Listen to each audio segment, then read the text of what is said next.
Hi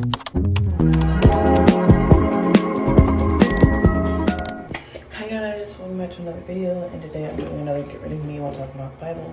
So today we're gonna do a self-control little topical study, because I was looking through my notes when I was going through looking for something to write on at church, and I had some notes on self-control, and it's fully written. Look at this.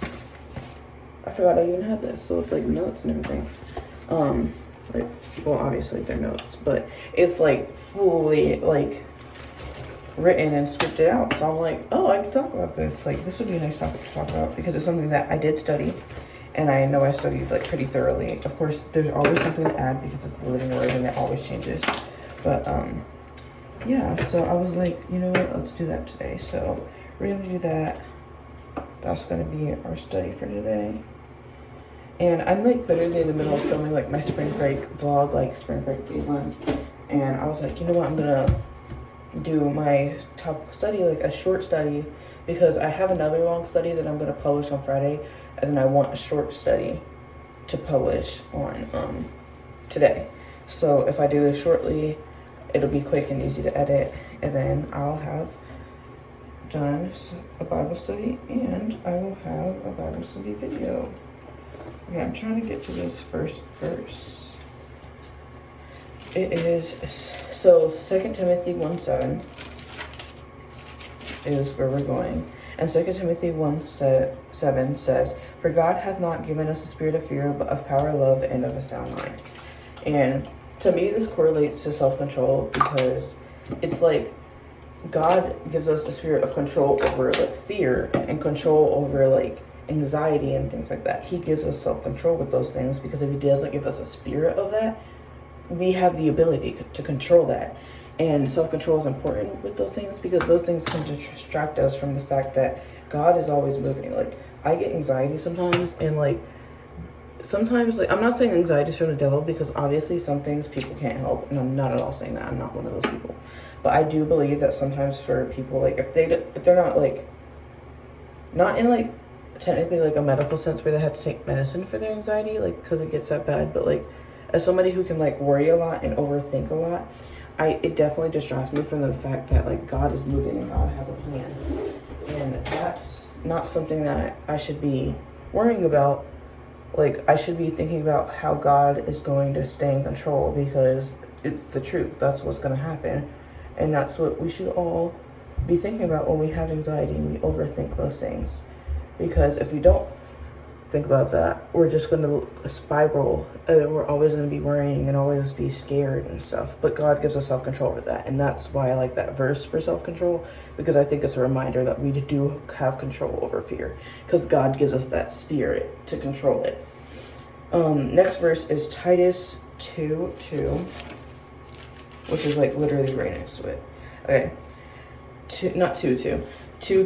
It says, "Teaching us that denying ungodliness and worldly lusts, we should live soberly, righteously, and godly in this present world." And my notes say, "The grace of God shows us why we deny worldliness and lust. Through the grace of God, we can try to sin less and allow God to make us godly examples. This is a reminder that through God's grace, we can have self-control."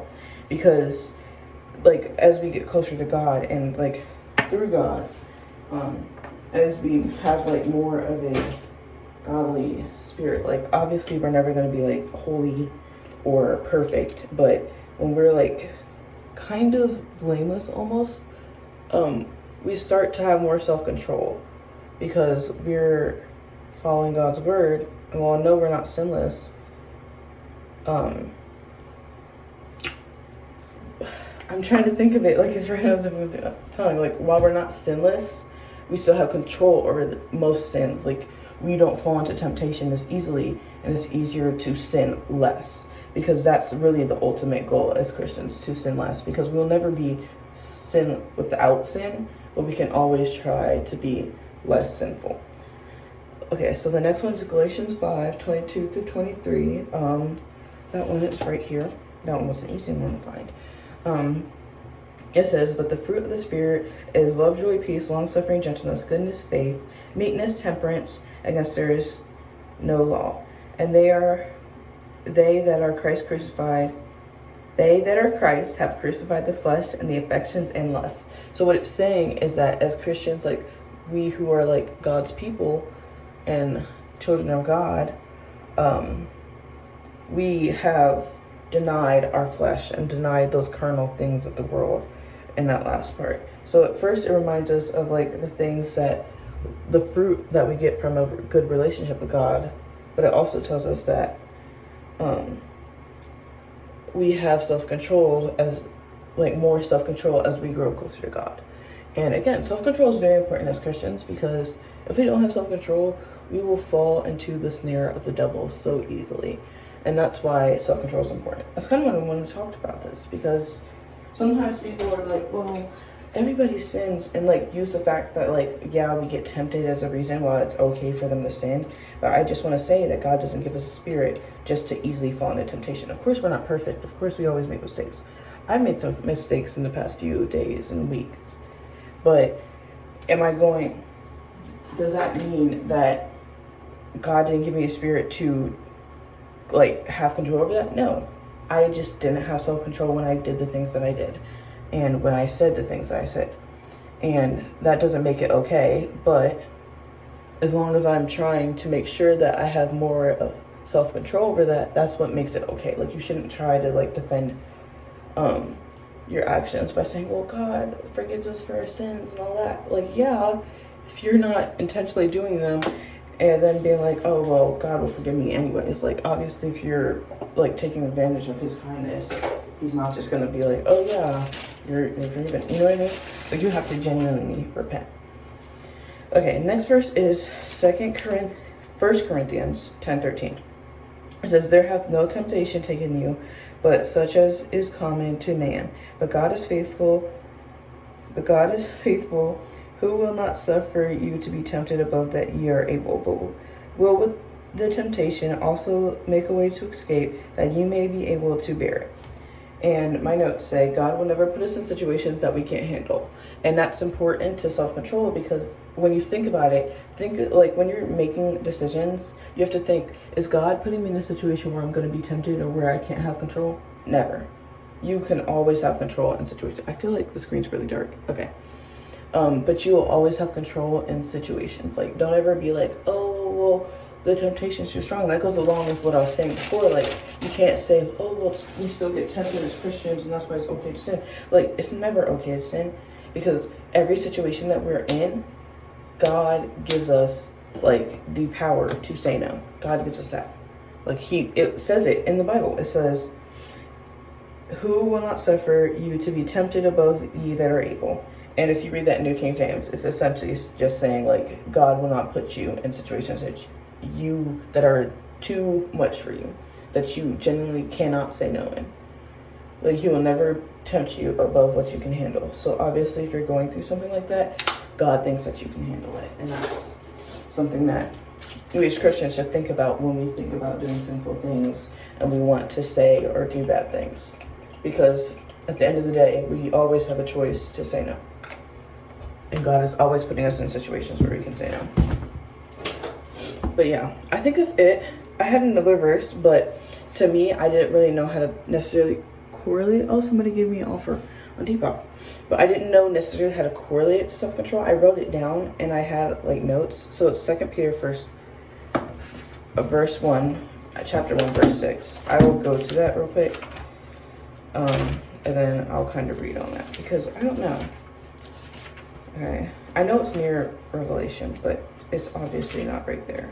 It's before the 1 John. Yep, 2 Peter 1 through 6. So we're going to read it. It says, and knowledge temperance, and to knowledge temperance, and to temperance patience, and to patience godliness. I think temperance is like, I don't necessarily know the meaning of that word. I think it's like tolerance, essentially. Like, it's kind of similar to patience, like tolerance to certain things. I don't know. I don't necessarily remember. I know I've heard it, and I know, like, I kind of know the definition, but not well enough, which is why I didn't correlate it well, and why I didn't want to include it in the study, because I didn't necessarily know what it meant. And I don't think I really like studied that verse specifically. I studied everything else. Like, there's tons of notes, but that one has like a lot less in the notes, because I think I intended on coming back to it, but I never did because I was doing other studies. So what I do have written says, I'll read it in just a second. I'll put this up here so I can read and do my makeup. It says, this verse describes self-control as an attribute of Christians who profess godliness. Without self-control and knowing good and wanting to do good means nothing. So like if you have no self-control, even if you want to do good things, it means nothing. Which again, I don't really know how I got that. I'm in the second epistle. Maybe it was the first epistle. Maybe I wrote it down wrong. Again, like, let's see. Oh, it probably was the first epistle. Wait, it says, wherein ye rejoice thou now for a season, if need be, ye are in heaviness through manifold temptations. And then it says that the trial of your faith, being much more precious than of gold that persisteth through it be tried with fire, might be found unto praise and honor and glory appearing of Jesus Christ. I feel that has more to do with self-control, because it's talking about how our faith is tested by temptations. Like, and that's the thing. Like, so I've been to a church where they like, oh, you should be like pretty much like hiding, like promoting hiding in your church, and I don't really like the idea of that, because if you're hiding behind all these things to stop yourself from being tempted and everything, you're never going to have a test of your faith, which is why it's important to not like, yes, say no to like things that like genuinely would tempt you, but like you can't just live in a box and hide from the world, because that's not what we're called to do. We're called to like bring these people to Christ, show them the love of God and everything.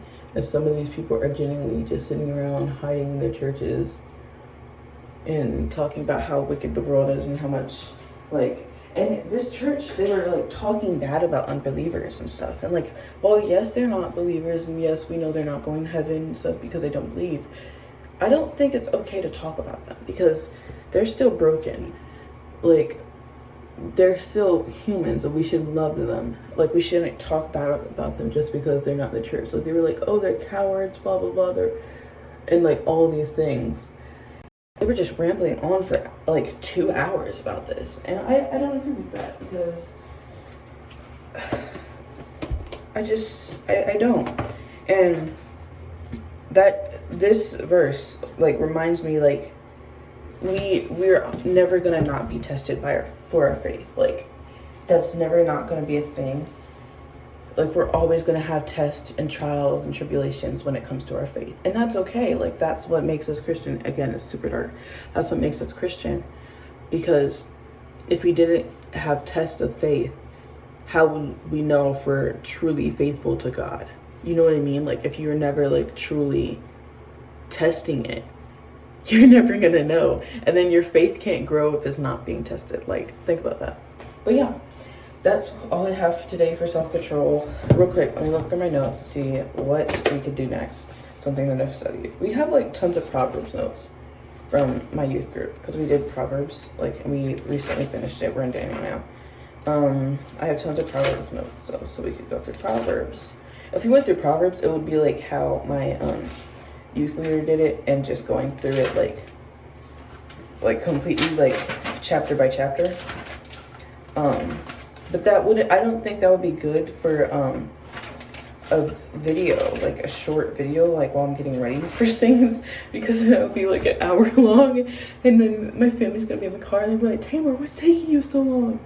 I don't think that would be good. I think that would be a lot of editing. Like, think about that. But yeah, because there's just so much, like, I wouldn't want to like half teach it.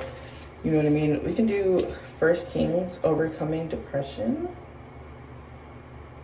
I actually really like this one. Like, this one was like kind of true, because like I could really apply it to people that I've seen, and like how people describe their feelings and stuff. There's one about prayer. There was also something about predestination, which I haven't finished yet, but I also was thinking like, oh, what if I studied that and talked about that? Because I have the verse, like, not the verse, the chapter on which talks about predestination. Again, Proverbs, we should do Proverbs 31, like a Proverbs 31 woman. I was thinking about that. Like, that was going to be my first video, but then I was like, oh, I have something different that I want to talk about. I also want to do, like, a my favorite verses video, because I have, like, my favorite verses and all the notes on why they're my favorite. I think that would be good. Again, Proverbs, I have a lot of Proverbs notes in here. We could do Jesus' baptism for Easter. That's going to be my Easter video. Possibly.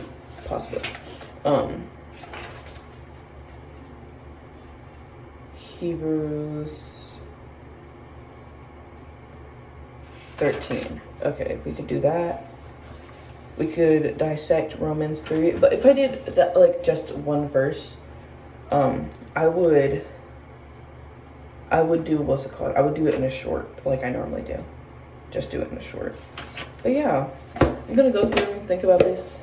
If you have any recommendations of things you want me to study, I would rather do topical studies rather than just sitting in one spot, because I think that would be easier. And I think that as of right now, that's what I'm kind of being called to do. So I wanted to stick to the topical stuff. But other than that, I think that's it for today. I have to go film my other video, so I'm just gonna edit this real quick, put it on my laptop, get it ready to be uploaded today. So thank you so much for watching. I hope you guys enjoyed, and I hope you guys have a great rest of your day. Bye.